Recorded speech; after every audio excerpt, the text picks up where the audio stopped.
Good morning and जय मसीह की। आप सबों का मेरे चैनल पे स्वागत है। और अच्छा लगता है कि जब मुझे रिस्पांस मिलता है आप लोगों से, और आप सब लोगों के शब्दों से मुझे एनकरेजमेंट मिलता है। I am so thankful to you my viewers, believers in Jesus Christ, that when you respond to my messages, I feel great, and I feel I'm doing little bit for what I should be doing for God's service. So I want to thank my viewers and thank once again for sharing my message with the others. आप सबों को जो है मेरा स्वागत है, मेरा धन्यवाद है कि आप लोग जो है मेरे वचन को सुन के, प्रभु के वचन को सुन के दूसरे लोगों में फैला रहे हैं। और यही मेरी इच्छा, यही प्रभु की इच्छा है कि आप जो सुने वो दूसरे लोगों में फैलाएं। परमेश्वर आपको आशीष दे। आज के वचन के लिए हम अपने वचन में जाने से पहले छोटी सी प्रार्थना करेंगे। प्यारे खुदा, हम शुक्रगुजार करते हैं, एक बार फिर से तेरे पास आते हैं। तूने हमें यह मौका दिया कि हम तेरे वचन को फिर से सुना सकते हैं। पवित्र आत्मा से मुझे भर दे ताकि लोग मुझे नहीं बल्कि तुझे मेरे वचन में देखने वाले बने। और जो भी मैं शब्द बोलूं, एक एक शब्द जो है वो पवित्र आत्मा के द्वारा बोलने वाली बनूं। मुझे मेरे जो सुनने वाले हैं उनके लिए भी प्रार्थना करती हूँ, उनको भी आशीष दे ताकि वो और अधिक तरीके से बाइबल के अध्ययन को करें और तेरे नजदीकी में आने वाले बने। हमारी इस छोटी सी विनती को सुन कबूल कर, तेरे प्यारे बेटे यीशु मसीह के नाम से मांगते हैं, आमीन आमीन। आज हमारे जो चैप्टर है वो है 18वां चैप्टर है, और ये है लॉ ऑफ गॉड, परमेश्वर की वाचा या परमेश्वर के वचन। और ये जो है एडवेंटिस्ट बिलीफ का एक और चैप्टर है जो कि आज मैं आपके सामने पेश करना मांग रही हूँ। I want to present this is one of the chapter of coming from the Adventist belief, the law of God, and it is taken from Exodus 20 verses 3 to 17, the 10 commandments. We will be focusing our attention on that. आज जो हम अध्ययन करेंगे वो निर्गमन 20वां अध्याय 3 से 17 में हम जाएंगे। और जिससे पहले हम उसमें जाएं, हम एक और आयत पढ़ना मांगेंगे, निर्गमन 19, 18 और 19। और यहाँ पे जो है इस तरीके से लिखा हुआ है, और जो यहोवा जो आग में होकर सीने पर्वत पर उतरा था, इस कारण समस्त पर्वत धुएं से भर गया और उसका धुएं भट्टे का सा उठ रहा था, और समस्त पवन पर्वत बहुत कांप रहा था। फिर जब नरसिंगे का शब्द बढ़ता और बहुत भारी होता गया, तब मूसा बोला और परमेश्वर ने वाणी सुन के उसको उत्तर दिया। और यहाँ पे हम देख रहे हैं तो मूसा जो है सीने पर्वत पे गया था, और वहां से जो है जब वो पूरा जो है धुएं धुएं से वो पर्वत भर गया था, और वो उसमें से उसकी परमेश्वर की आवाज आ रही थी। और यहाँ पे परमेश्वर जो है उससे मूसा से बात करता है। और हम देखते हैं कि यहाँ पे जो है मूसा जो है परमेश्वर का भक्त था। He was the servant of God, and therefore God had commanded him to come to the Mount Sinai, and there was smoke all over the mount, and people were scared. Whole mountain was shaking by the voice of God, and therefore Moses was able to talk to God, and God talked to him regarding the 10 commandments that he was willing to give them. अगर हम देखें कि ये 10 आज्ञाएं जो दी हैं, इसका मकसद है कि ये लोग जो गुलामी में थे इज़राइल में, तो ये लोग वो परमेश्वर के वचन को भूल गए थे, परमेश्वर की आज्ञाओं का पालन करना भी भूल गए थे। जैसे मिस्री लोग करते थे वैसे ही ये लोग भी बुत परस्ती में चले गए थे, और इसलिए परमेश्वर को ये 10 आज्ञाओं का जो है इन लोगों को देना पड़ा। अपनी हाथ की उंगली से लिख के परमेश्वर का वचन जो है 10 आज्ञाओं का, वो उसने अपने हाथ से लिखा है। God has written this 10 commandments by his own hand, by his own finger, and therefore this is the only we can say words that God has spoken and gave to Moses. So when we look at here, this was a purpose that the Israelites, when they were in slavery in Egypt, they had turned away from God. They were into idolatry, and therefore God had to give them these 10 commandments. They would be able to follow these, and the standard of their family is going to rise up, and they would know what is truth and what is not, how they have to follow the precepts of God, कैसे परमेश्वर के वचन को जो उन्हें सुनना है। तो हम देखते हैं यहाँ पे कि जो है first four commandments refer to our relationship with God. पहली 4 आज्ञाएं जो है हमारा रिश्ता परमेश्वर से है और वो उसको जाहिर करती है। आखिरी 6 आज्ञाएं जो है हमारा रिश्ता मनुष्य से जाहिर होता है। तो last 6 verses, 6 commandments, our relation with our fellow human being. So they are divided in 2 sections, our relationship with God and our relationship with human beings. परमेश्वर ने बड़ा सोच के ये 2 तरीके का उसने यहाँ दिखाया है कि पहले हमारा रिश्ता जो परमेश्वर से होना जरूरी है और उसके बाद हमारा रिश्ता हमारे संगी साथियों से, हमारे फेलो ह्यूमन बीइंग जो हम जिनमें हम समाज में जिनके साथ हम घूमते हैं, जिनके साथ हम बातें करते हैं, उसके साथ भी हमारा रिश्ता होना, अच्छा होना जरूरी है। तो ये जो है 2 हिस्सों में इसको परमेश्वर ने करा है and that it has become the 10 commandments. This is how we have the 10 commandments. So when we look at here, third verse, तू मुझे छोड़ दूसरों को ईश्वर करके ना मानना. He says, thou shalt have no other gods before me. Okay, we know that God is the creator of this universe. He is the sustainer of our lives, and without him nobody can live. परमेश्वर जो है वही एक सच्चा परमेश्वर है जिसकी हमें आराधना करनी चाहिए। उसके अलावा हमें दुनिया में किसी और को अपना ईश्वर नहीं मानना है और इसलिए परमेश्वर कहता है कि मुझे छोड़ के किसी दूसरे को तुम परमेश्वर नहीं मानना। लेकिन हम लोग जो है दूसरे लोगों में चले जाते हैं और हम जो है ईश्वर को एक तरफ छोड़ देते हैं, अपने बनाए हुए जो है चीजों के ऊपर, उनके ऊपर हमारा ध्यान ज्यादा हो जाता है और परमेश्वर हमसे पीछे छूट जाता है। परमेश्वर ने जो आज्ञा दी है वो इसीलिए दी है कि वो हमें याद करा रहा है कि हमें क्या करना, हमारा काम क्या है, परमेश्वर की आज्ञा का पालन करना। ईश्वर एक ही है और वो जो है हमारा जिंदा परमेश्वर। God is the true living God, we only need to worship him and no other gods. So when we come to the second verse, इससे तू अपने लिए कोई मूर्ति खोद कर ना बनाना, ना किसी की प्रतिमा बनाना जो आकाश में या पृथ्वी पर या पृथ्वी में है, तो उनको दंडवत ना करना, ना उनकी उपासना करना, क्योंकि मैं तेरा परमेश्वर यहोवा जलन रखने वाला परमेश्वर हूँ। जो मुझसे बैर रखता है उनके बेटे पोतों और परपोतों को भी पितरों का दंड दिया करता हूँ। जो मुझे प्रेम करते हैं, मेरी आज्ञाओं को मानते हैं, उन हजारों पे कारण करुणा क्या करता हूँ।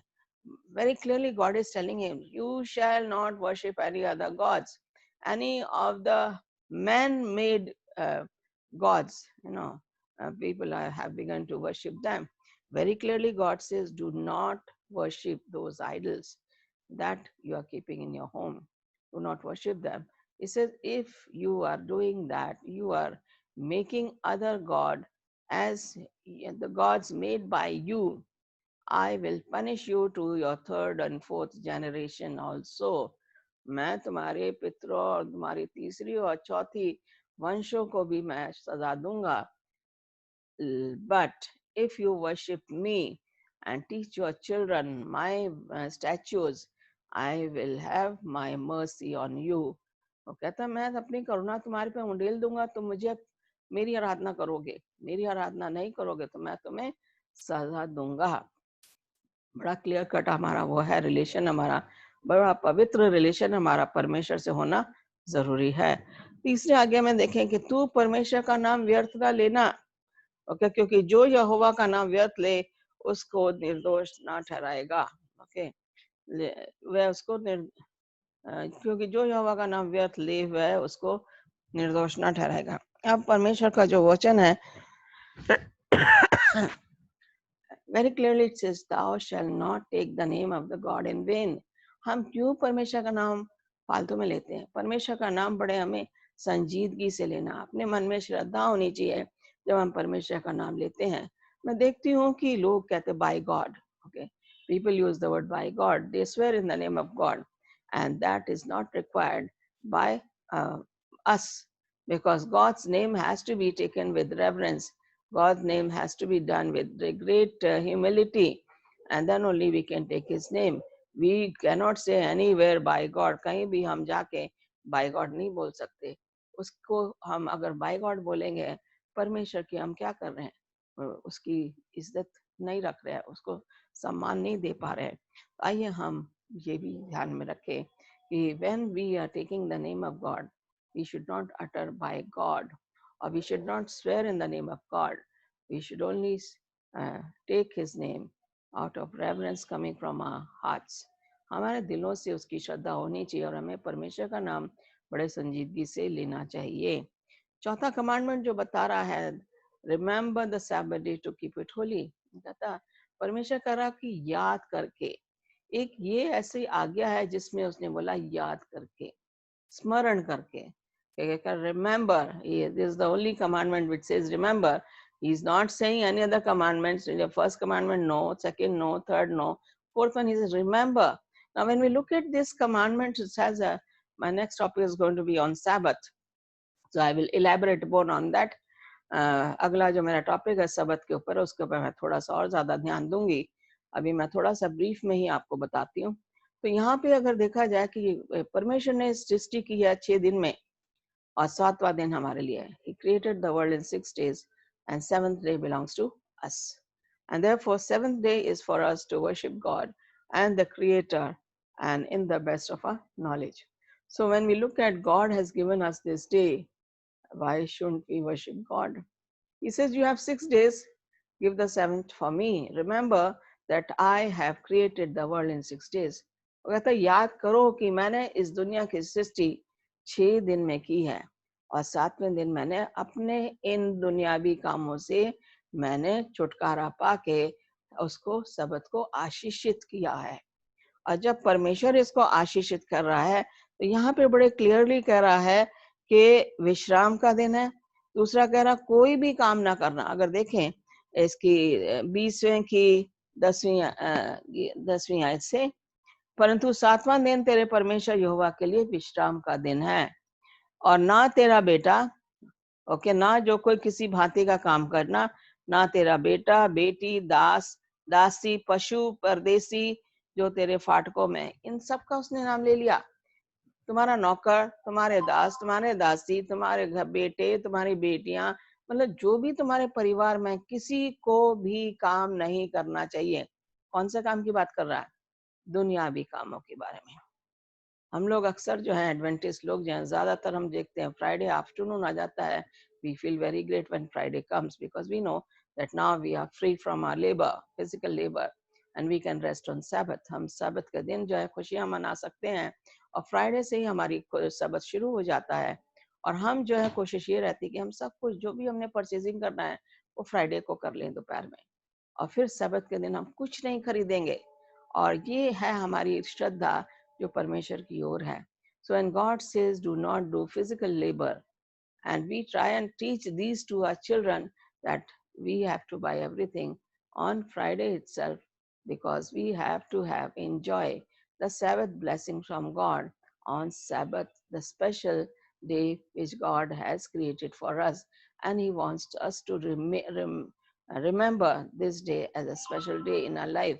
वो चाहता है कि इस दिन को वो जो है हम बड़े संजीदगी से माने, अपने जो मेहनत जो हम दूसरे काम कर रहे हैं उनको एक तरफ रख दें, और जब हम उन कामों को एक तरफ रखेंगे, परमेश्वर के आशीष के लिए हम रुकेंगे, तो वो हमें एक्स्ट्रा ब्लेसिंग्स देता है और हम चाहते हैं कि हम वैसा ही काम करें। ये तो हो गई 4 आज्ञाएं, पहले से 4 आज्ञाएं में जो मैंने बताया।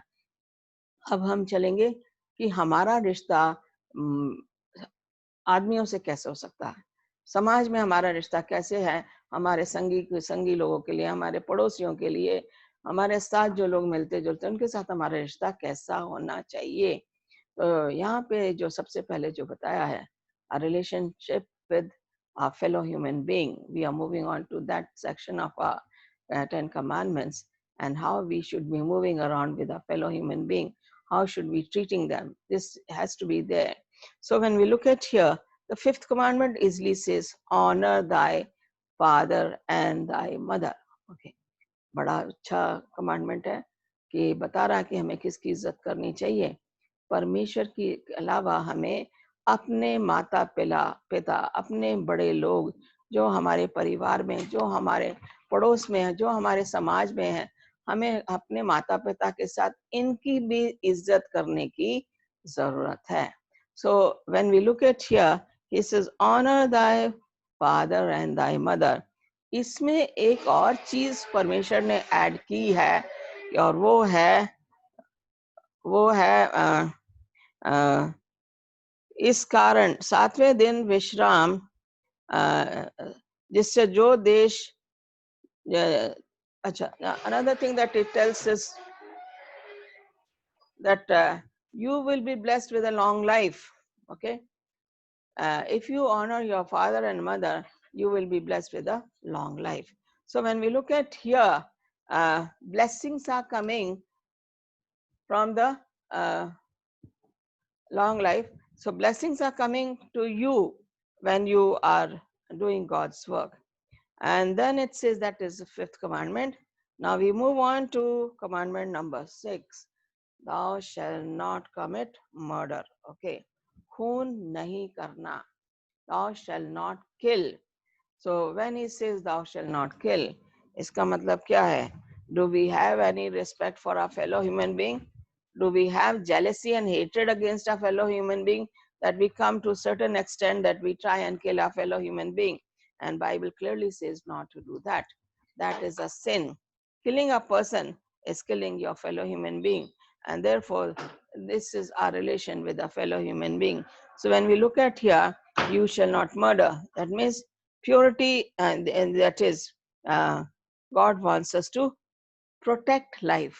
हमें जीवन बचाना है, जीवन किसी का खत्म नहीं करना है.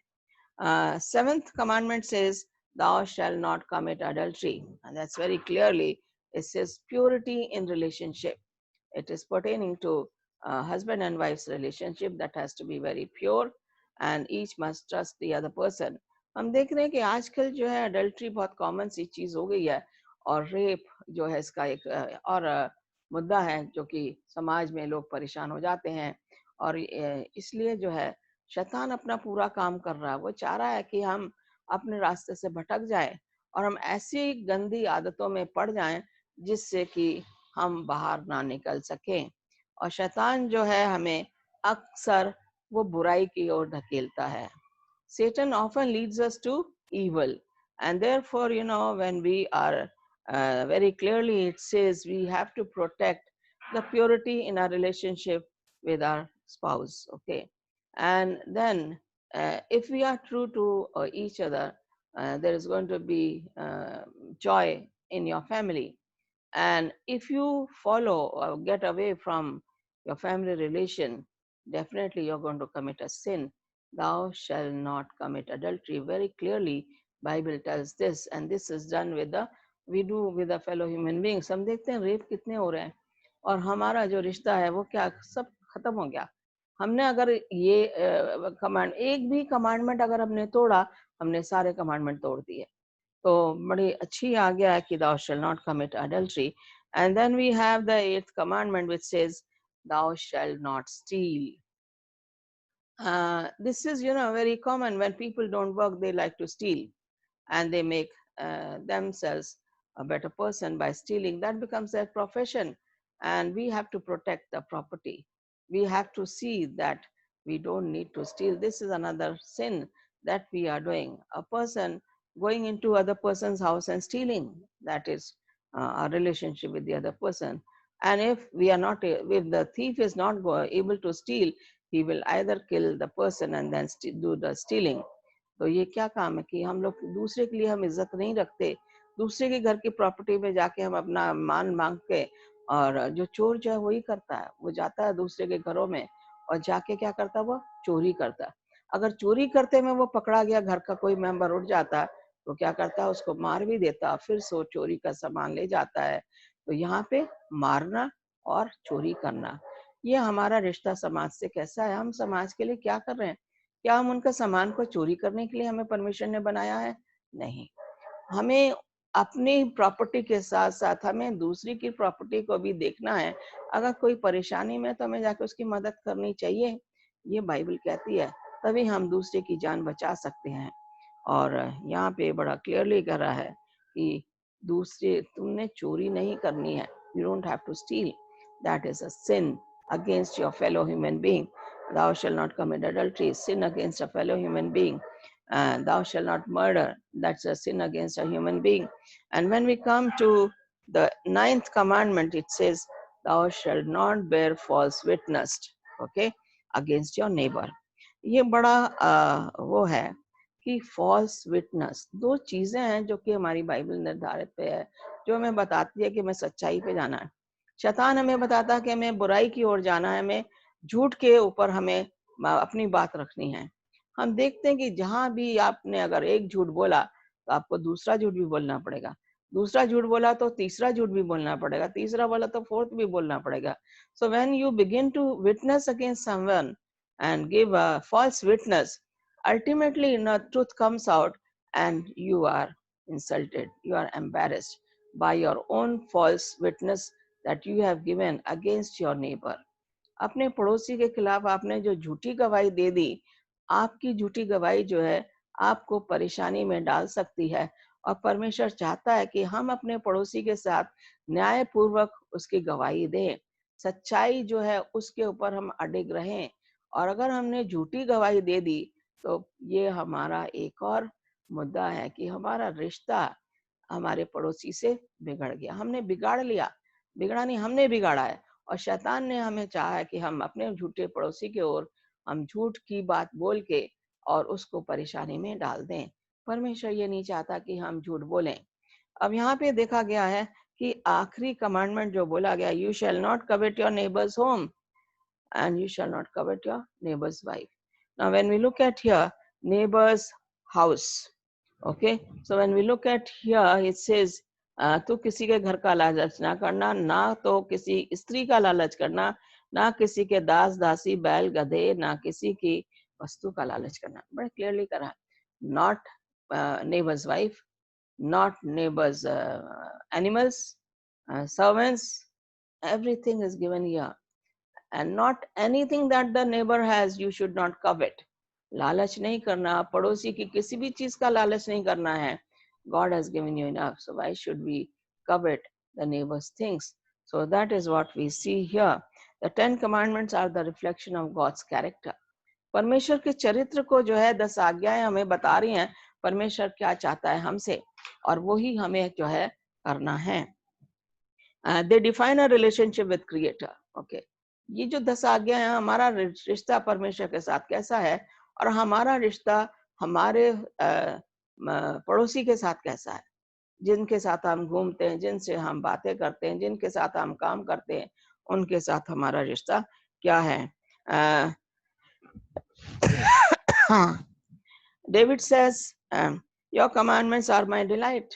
ये जो आज्ञाएं हैं, एक बार जरा दाऊद के वचन को हम देखेंगे, भजन संहिता 119 में क्या बता रहा हमें दाऊद, बड़ा अच्छा लिख रहा है कि परमेश्वर का वचन मेरे लिए क्या है, खुशी का समाचार है।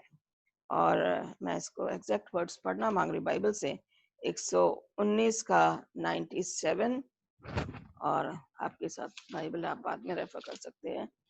ये कह रहा है, मैं तेरी व्यवस्था में कैसी प्रीति रखता हूँ, I delight in your words, and this is Moses telling. दिन भर मेरा ध्यान उसी पर लगा रहता है। Even though he was a shepherd boy, he was going into the mountains, he was with the sheep, and then he would be singing songs for God. He has written songs, and those hymns, they have become hymns now. So he says, I delight to do thy will, O God. He is happy. हमें भी परमेश्वर के वचन में खुश होना चाहिए। और दूसरी जो आयत 129 में अगर देखें, तेरी चितौनियां अनूप हैं, इस कारण मैं उन्हें अपने जी से लगाए हुआ। Your words, they are a warning to me. I am keeping them in my heart, and then to make sure I do not make a mistake. That's what David is saying, कि तेरी जो चेतावनियां हैं मैंने अपने मन में रखी हुई ताकि मैं गलती ना करूं। हमें भी वही करना चाहिए। 10 आज्ञाओं का हमें पालन करना बहुत जरूरी है। 143 143 में देखेंगे, मैं संकट और सकेती में फंसा हूं, परंतु मैं तेरी आज्ञाओं से सुखी हूं। Even though we are disturbed by the problems in our life, we still must hang on to our commandments which God has given us. हम देखते हैं कि परमेश्वर ने जो हमें 10 आज्ञाएं दी हैं, हमें उनके ऊपर जो है निर्भर रहना है. We have to depend on the laws of God. And it says purpose क्या है इसका 10 आज्ञाओं का. तो यहाँ पे अगर देखें, God gave the 10 commandments to provide people with abundant blessing.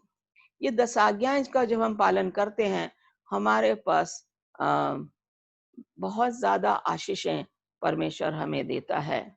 और दूसरा जो पॉइंट है, it reveals God's will for us. परमेश्वर जो चाहता हमसे करने के लिए, thou shall not have no other gods before me, मेरे अलावा कोई दूसरा नहीं होना चाहिए, मेरा नाम जो है बेफालतू में नहीं लेना चाहिए. ये परमेश्वर की इच्छा है जो हमें पूरी करनी है. एंड देन इन और फिर कहता है कि याद करके सबत के दिन को मानना परमेश्वर की इच्छा है और हमें उसको जो है मानना है. So when we look at here, we are doing God's will.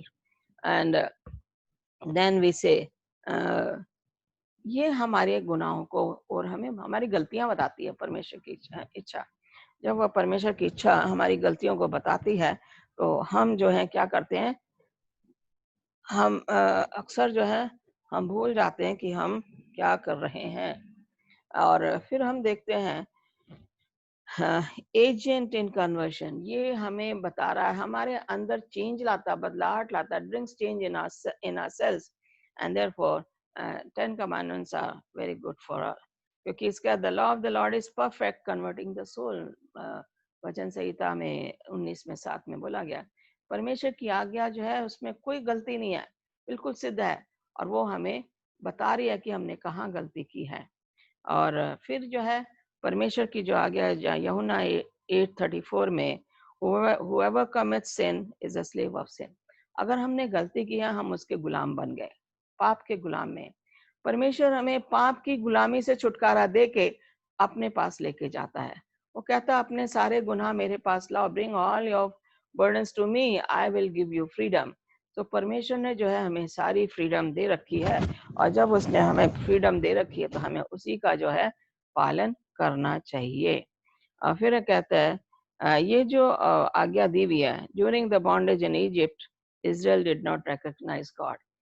परमेश्वर चाह रहा था कि ये इजरायली लोग परमेश्वर को पहचाने, परमेश्वर को जाने, परमेश्वर के कामों को जो उनके साथ परमेश्वर करता आया है उसको याद करके जो है वो अपने बच्चों को भी वही सिखाएं. और ये 10 commandments are given to us. They are the mirror for us. They are telling us where we are doing wrong. ये एक शीशा है हमारे लिए जो हमें बता रहा है कि हम कहाँ गलती कर रहे हैं. और हम जब गलती करते हैं, हम देखते हैं कि शीशे के सामने जब हम खड़े होते हैं तो शीशे से हमें पता लगता है हमारे बाल ठीक से नहीं भरे, हमारे कपड़ों में कुछ नुक्स है, हमारे चेहरे पे कुछ नुक्स है. वो हमें हमारे ये गलतियां बताता है, हमें मजबूर करता है कि हम अपनी उन गलतियों को सुधारें. और फिर हम अपने बाल भी ठीक करेंगे, अपना चेहरा भी देखेंगे, अपने कपड़े भी देखेंगे शीशे में खड़े होके कि कोई गलती तो नहीं है. ये बाइबल हमारी वही है. ये 10 आज्ञाएं जो है एक शीशा है परमेश्वर का जो हमें बता रहा है. It's a reflection of God's commandments leading us to follow it and become a better person day by day. God bless you. Let's pray. Our Father in heaven, once again, we want to thank you for a wonderful day that we have had. We want to commit ourselves into your care for the day's activity. We pray for all the sick ones. Thou touch them and heal them. Bring them back to normal life. We commit all of us into your care and my listeners and the believers in Jesus Christ. Amen.